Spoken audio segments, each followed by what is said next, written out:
places. I like to do my own stuff, so I just didn't think of recording this until now. But as you can see, I am rotating my tires. I went a little too long on this. I should have done it. I bought these tires on December 30th, 2022, and it is the 31st of August, 2023, and I haven't rotated them yet. And I know it's my fault. I've been busy. So I put about 11,000 miles on these tires already. And the biggest problem, you can see this side I've already done. I've already rotated this. Is what started happening is I start getting these cups. It starts cupping.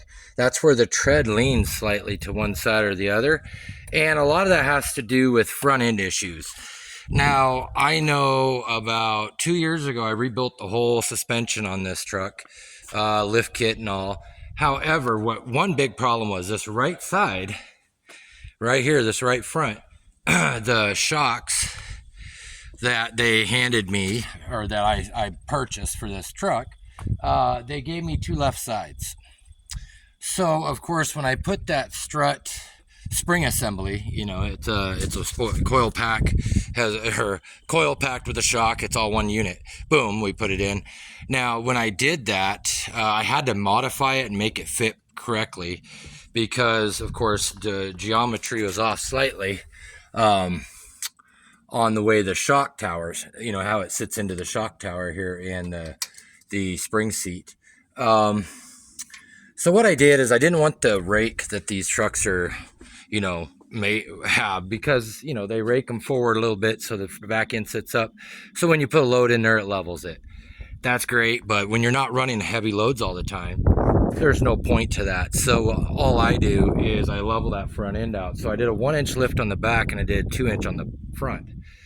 So that leveled me out just about where I needed to be. I still have a tiny little bit of rake, which is what you want. It's not perfectly horizontal when it's sitting up perpendicular between front and back, but this is really how I wanted it set up for what I do in the woods. Now, the only issue I had when I did this suspension lift on this truck is the front brake lines. I did not extend them like I should have, even for that 2-inch drop. And shortly thereafter, when I took it up in the woods, I hyperextended the front end down a little bit too low, and that resulted in breaking my driver's side brake line. And then the passenger one finally broke later on, doing the same type of, whoops, sorry, there's a bug that landed on my hand. Anyways, that resulted ultimately in breaking both sides eventually. So just be leery of that you should always check over everything when you do a rotation like this.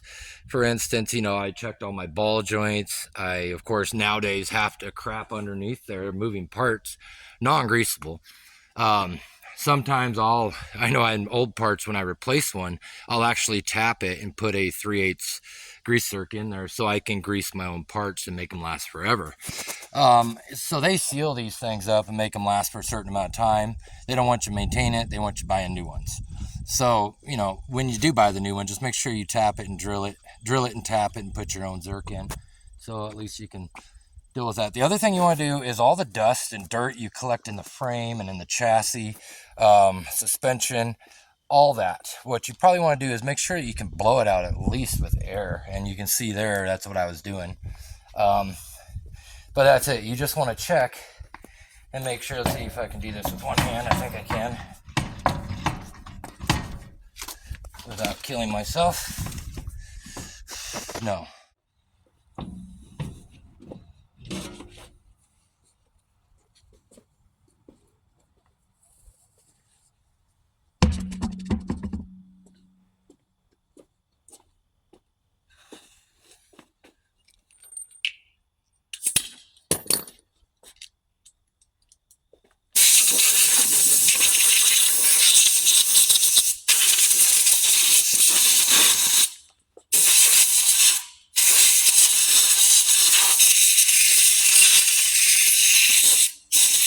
Now I just wanted to blow all that dust and crud that's getting stuck in there. Just keep things from wearing out quicker. So that's what I'm trying to do here.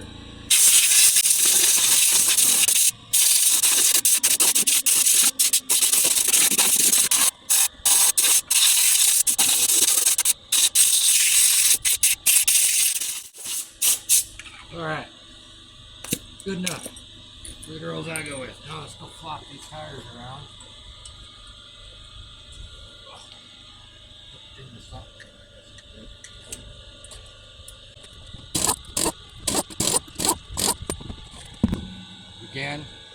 Again, I'm going to want to clean this all out completely. Just make sure that everything's cleaned out, all my running gear, brakes, things of that nature. Now I don't have any crud sitting on the rubber boots or anything to wear holes in it, or any wiring, hoses, anything like that. It's just a good idea to get into the habit of doing that when you rotate your tires or do any maintenance.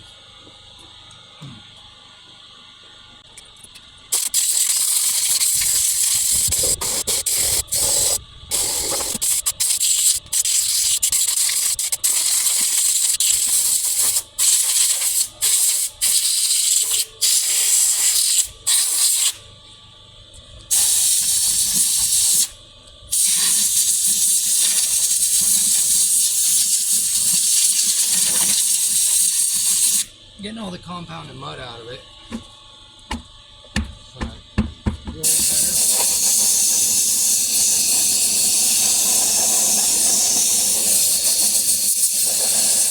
I'm on this side because I know the dust is going that way. Yeah, just want to clean the inside of all this dirt out of here.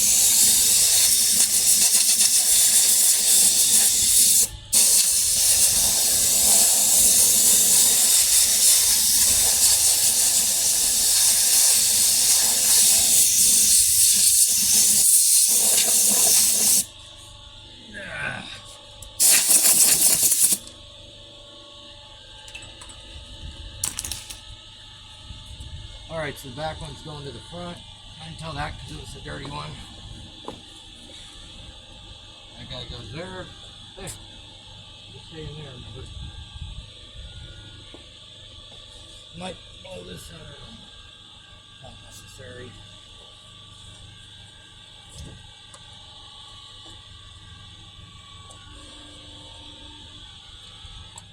Oh yeah, really quick is that's what I was doing over here. You could see previously on the other angle, I was blowing all this out. I even blow in between my leaf springs out, all the lines. I'm double checking any places that there's rubbing to see if there's a loose bracket or something. I blow my brake material. I blow my brakes out extremely well. Always make sure you do that. Get your brakes, your caliper all cleaned up in between the rotor. Anything that's back there that could be rubbing, causing an issue. Same with the front, that's what I did. You know, I'm looking at my CV boots, both there and there. I'm checking these. I'm looking at my tie rod ends, outer U-joints or CV joints. Checking other things like that. Looking at my brake pads, how much do I have left? How are my rotors? Any warping or grooving happening? Nothing like that. I'm gonna go ahead and just continue on. I got the tires in place, I just gotta slap them on, and this maintenance procedure will be done. 11,000 miles late. Well, no, that's how many miles are on them, so really about 6,000 miles overdue. But we'll go with that, we'll call it good. At least I didn't spend a lot of money. I think these tires are a little over 1,000 for the pair, for all 4 of them. They're those Ironman all country MTs. Now, Fab Rats, and places like that run a lot of these tires. You can see them doing it, and I see why. They're very inexpensive. They're a really good tire. They're made by Cooper, I believe. They're actually made. These are like a low end for them, but they are good. They've 11,000 miles on them, and there's still serious tread on there, and it's hard miles. I mean, I run these things heavy.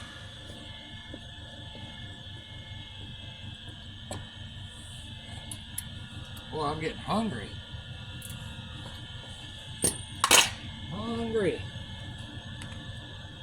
Alright. The one thing that's important to note, though, is some wheels, they require you to have these little round rings on there that go around the center line, the center hub assembly here. And it's a spacer, so this ring fits right. Because these tires, these rims, made by Gear, pretty good, inexpensive rims. Solid, I gotta say. Don't take a lot of balancing either, so they're good tires, good good wheels combination. Um, so, but anyway, pretty good rims for the money, I gotta say. Really good money or rims for the money. Um, but they are universal fit for a lot of different things. They have several different lug nut patterns, and that's the purpose of that because they fit a lot. So let me get this tire on, and we'll get this job underway.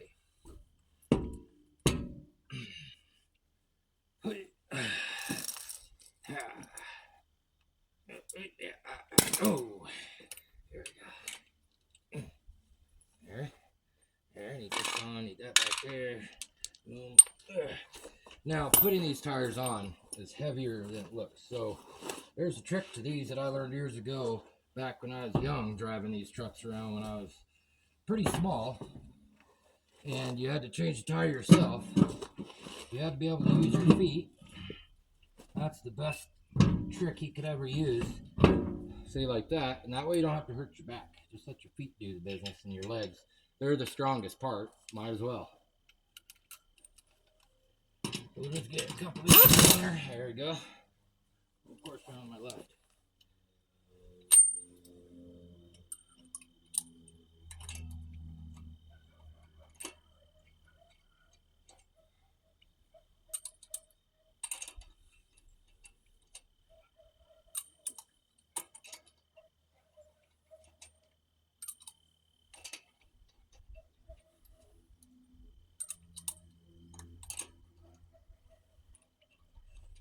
Always tighten your lug nuts in a crossword pattern too. Never goes around in a circle.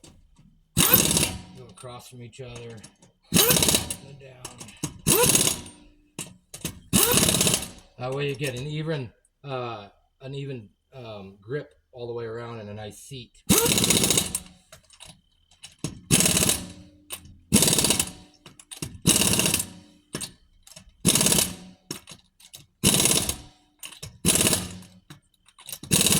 Now, technically, I should be torquing these down with a torque wrench, but no, I'm not going to do that. Yep, I said that. I'm not going to do that. For one reason is I'm going to be taking these off again really soon to do some maintenance on my suspension and running gear again. So, no need for that step. All right, again, just use my legs and my arms barely just to position. Now what I want to do is just run a lug nut on to keep it in place and keep it on that ring.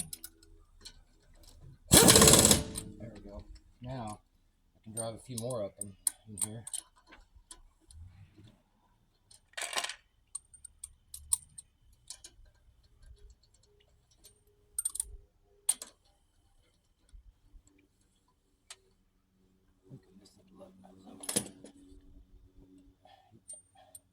Oh, yep.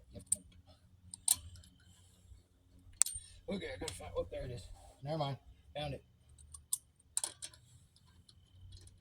Okay.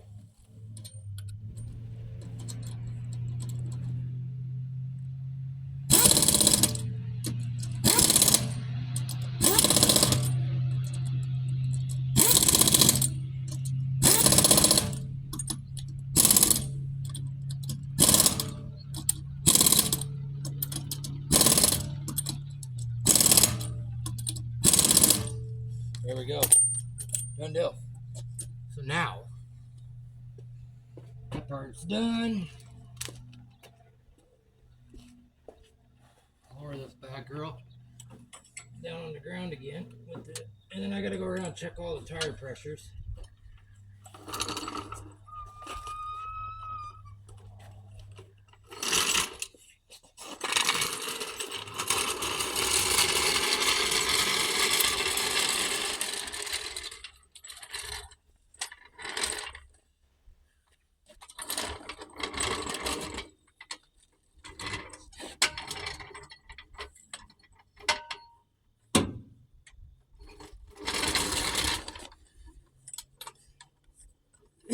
Get it up mostly while it's out of the rig so I can get more throw on it.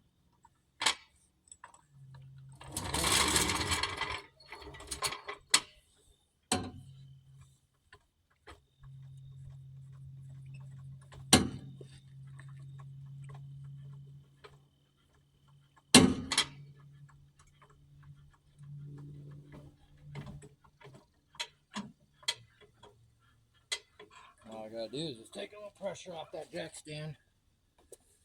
Rob that out of here.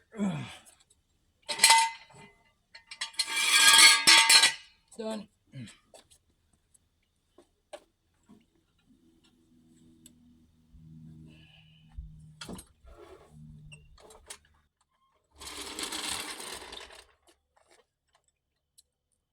All right.